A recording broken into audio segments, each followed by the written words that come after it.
Now, you've seen the Lockkeeper's Cottage, so I don't think I can show you anything new. The only thing I wanted to say about it, apart from that it's a very invigorating and energizing building, I went there to visit, is that when you kind of approach it from the back, it's a little bit hard to see how this works. From the front, from the canal, you see it looks like just a cube that's raised up. But actually, when you walk around the back, you realize that it looks like that. And it's very disorientating, I found.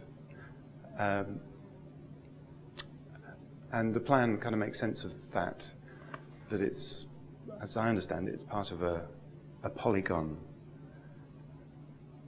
So that sense of disorientation is something that I wanted to use. And also, what I read from Service's website is the idea of wanting to keep the original building, which certainly externally is the case, and juxtaposing it with something completely different, obviously. So again, I was thinking, how would I approach the idea of disorientation and, at the same time, preservation? So maybe some of you are familiar with Yuri Kane. I remember hearing him do a kind of, not exactly a parody of a Mozart piano sonata movement. And I thought, perhaps I should do something like that. So, to cut to the quick, I'm going to play the Rondo alla Turca, or some of it, with variations.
Gherkin, or 30 St Mary Axe, which I think is its proper name, the kind of bigger and older and more serious brother of the building we're in now.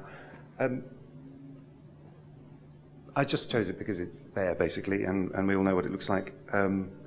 There's some interesting things about it. Apparently, apart from the dome at the very top, all the glass is straight rather than curved, although the building itself obviously is curved. I quite like the curvature as something to help us structure a piece of music. And obviously it's completely symmetrical except for the stripes, which is something else we can use. Perhaps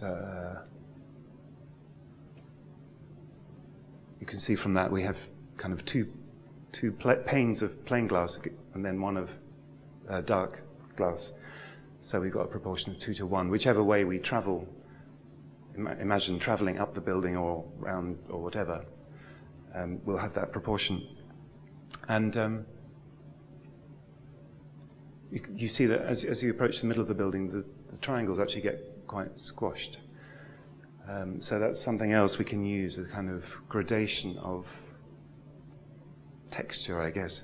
And also I felt, it's a kind of optimistic, fun building. It's a landmark, and it's a hive of activity. It's in the heart of the city and so on. So something kind of jazzy and quite consistent in texture seemed to suit. So